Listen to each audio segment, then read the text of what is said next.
See, I love the sea. This is my second home, and I live here. I know every piece of this sea. I know every people. I know when it is not in the mood, and when it is happy to see. Sometimes we didn't see together, but usually we just feel good together.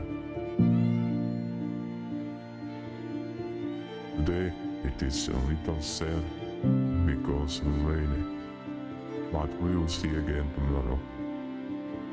We will definitely see again. I promise. Greetings. Welcome to Flobex Network. I'm Sarah, and today I'll be delving into the intricacies of project desks, using the screenplay desk as our primary example.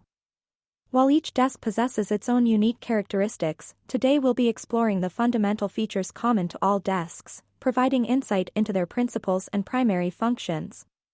Each stage desk serves as a secure enclave, accessible exclusively to producers, directors, and designated managers assigned to the desk.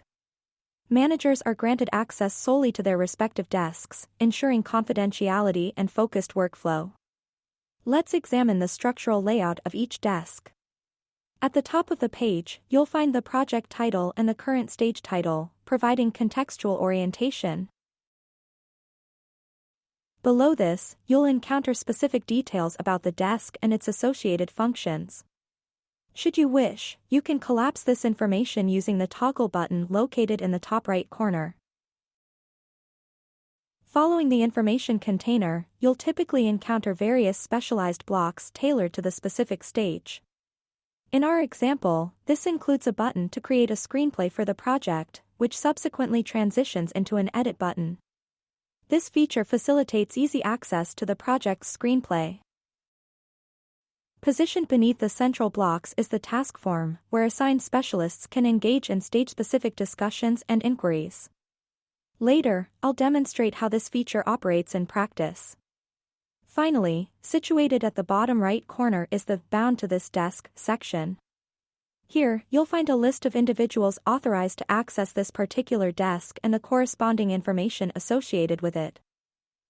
Now, let's delve into creating your first task and observe its implications. We'll initiate the task from the producer's perspective initially.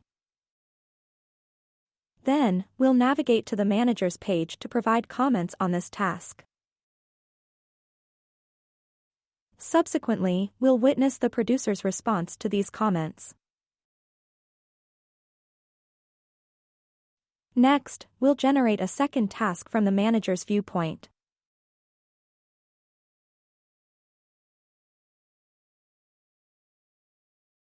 Upon returning to the project from the producer's perspective, we'll notice the appearance of this task on the main wall.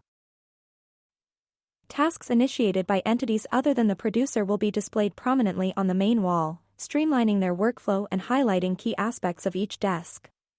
Furthermore, every new task, comment, and reply will be promptly reflected in the notifications panel. Simply click on a notification to access the corresponding entity and respond accordingly.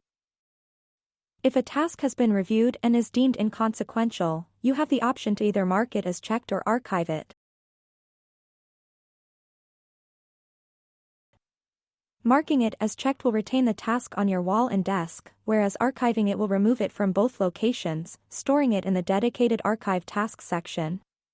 You can peruse archived tasks and unarchive them as needed. This what I wanted to tell you on this lesson. Hope, now you more understand how to use all desks of the project service. Have a nice day, dudes.